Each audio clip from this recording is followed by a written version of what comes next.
پہلے شکریہ ادا کرتا ہوں اور ایوان سے گزارش ہے ذرا 2-3 منٹ تحمل سے سن لیں.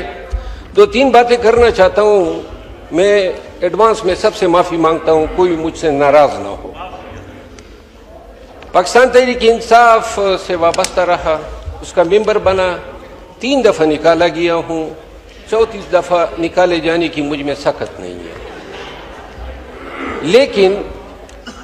لیکن آج جو ایوان میں ہوا, کچھ باتیں آپ کے گزار کرنا چاہتا ہوں, کچھ اپنے دوستوں کو گزار کرنا چاہتا ہوں. آئینی ترمیم آ رہی ہے, 48 شکوں پہ جو ہے ترمیمات پروپوزڈ ہیں.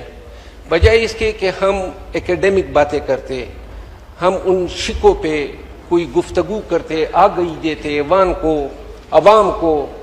ہم نے یہ جو ماحول آج دیکھا, یہ دشنام ترازیاں, یہ الزام, یہ زبان. آصفہ بی بی بیٹھی ہوئی تھی اور اس کی ماں کے شہادت کا جس انداز میں ذکر ہوا, مجھے افسوس ہوا.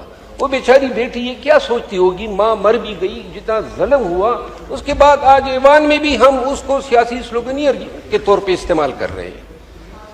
پھر ذوالفقار علی بھٹو شہید کے لیے قرارداد آئی.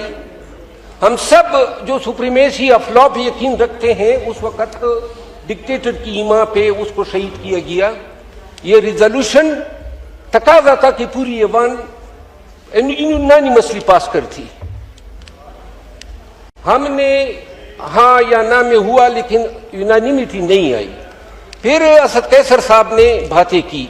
اب یہاں جو لوگ بیٹھے ہیں, میں بھی ان میں شامل تھا, یہاں دہشت گردی کی جنگ کی باتیں ہو رہی ہیں.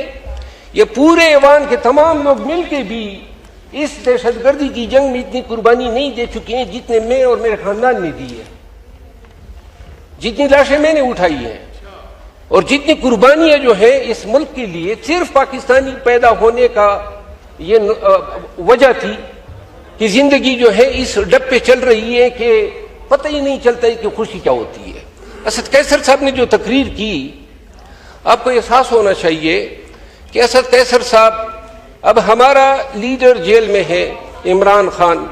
ہم سب کو اچھی طرح علم ہے کہ غلط ہے, ناروا ہے, زیادتی ہے, کوئی اس میں مبالغہ نہیں ہے. لیکن یہ بھی حقیقت ہے کہ ہم نے ایوان کے اندر, کاش ہم اس طرح ایوان کو رکھتے. جب راجہ صاحب تقریر کر رہے تھے اور جس طریقے سے اس کو آوازیں اس پہ کسی جا رہی تھی, وزیر اعظم رہے ہیں, اسپیکر آف دا ہاؤس رہے ہیں, میرا خیال نہیں ہے کہ ایسے رسپیکٹیبل پرسن ایسے رویوں کے حقدار ہیں. لیکن صرف اتنی میری گزارش ہے, ایوان میں یہ ذرا آپ یاد رکھیں, میں قسماً کہتا ہوں, اور یہ ہر پی ٹی آئی کے یہ جتنے ایم این ایز بیٹے ہیں, سب کے کاروبار بند. سب جو ہیں, آدھی جو ہیں کے پی میں بیٹی ہوتی ہیں اپنی آزادی کے ڈر سے. یہ مجھے ان کے حقیقت کا پتہ ہے. اور یقین کریں, چوروں کی طرح چھپتے ہیں. کم از کم جو کرنے کر لے, لیکن زندگی اتنی تنگ تو نہ کرے نا, زندگی اتنی تنگ تو نہ کرے نا کہ آدمی جو ہے اپنی ملک میں, اپنی دھرتی میں.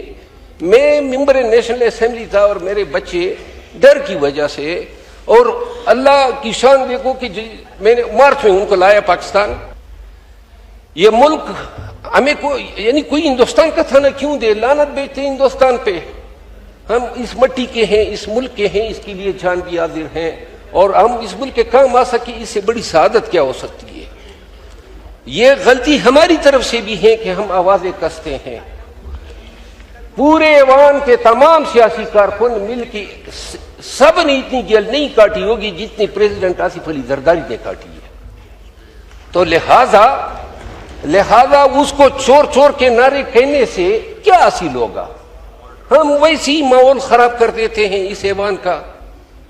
ہم عمران خان پہ اگر ادھر سے کوئی الزام تراشیاں ہوتی ہے, کچھ تو سوچو نا. کیا ہی بات ہو کہ جناب راجہ صاحب جو ہیں وہ اس سائٹ پہ آئیں اور ہاتھ ملائیں, میاں شہباز شریف صاحب آئیں اور ہاتھ ملائیں. کبھی ہم نے ایک دوسرے کو انسان کی نظر سے ہی نہیں دیکھا ہے. اخیر میں 2 باتیں کرنا چاہتا ہوں. ترامیم کل آ رہی ہے, 2 ترامیم پہ میں اپنی رائے دینا چاہتا ہوں. ہو سکتا ہے کچھ لوگوں کو میری اس بات کا جو ہے کوئی فرق پڑے یا ناراض ہو جائے. آرٹیکل 243 امینڈ ہو رہا ہے. یہ آرٹیکل 243 آئین میں واحد سکھ ہیں جو سویلین سپریمیسی بالادستی کو یقینی بناتا ہے. پاکستان کی تاریخ آپ سب کے سامنے ہے. کب وہ دن آئے گا جب ہم سویلین بالادستی کی بات کریں گے؟ آپ 5 سال جو ہے جج صاحبان کی عمریں بڑھا رہے ہیں. ایک ہی سپریم کورٹ کے 2 کیٹیگریز بنیں گی. جو سپریم کورٹ میں رہ جائیں گے آرٹیکل 25 کی خلاف ورزی ہے, ڈسکریمنیشن ہے, یعنی ان کی 5 سال بڑھا رہے ہیں, اور جو سپریم کورٹ میں رہ گئے. تو لہذا خدا را دیکھیں یہ وقت گزر جائے گا, اللہ اور سب نے مرنا ہے, لیکن ایک وقت آئے گا تاریخ یہ لکھے گی.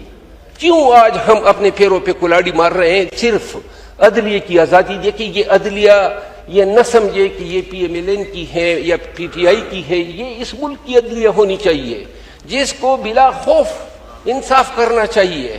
آج اگر یہ حکومت ہے اور اس کو توقع ہے کہ جناب مرضی کے جج ہوں گے تو پی ٹی آئی کو جو ہے اسی طریقے سے دبایا جا سکتا ہے. میں آپ کو عرض کروں, اللہ کے لکھے ہوئے نوشتے کا کسی کو علم نہیں ہوتا ہے. پتہ نہیں یہ آج جو جتنے طاقتور ہیں, جتنے بڑے عہدوں پہ فائز ہیں, ان کا کل کیا حشر ہوتا ہے.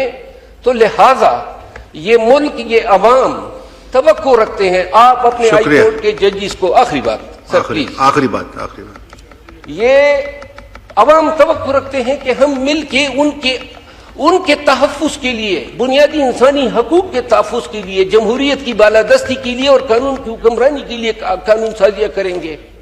اور اس کے علاوہ یہ مملکت خداداد پاکستان ہے. بے شک ہماری فوج ہمیں عزیز ہیں, جنگ جیتی ہے, قربانیاں دیتی ہیں, لڑتی ہیں. شکریہ, تشریف رکھیں.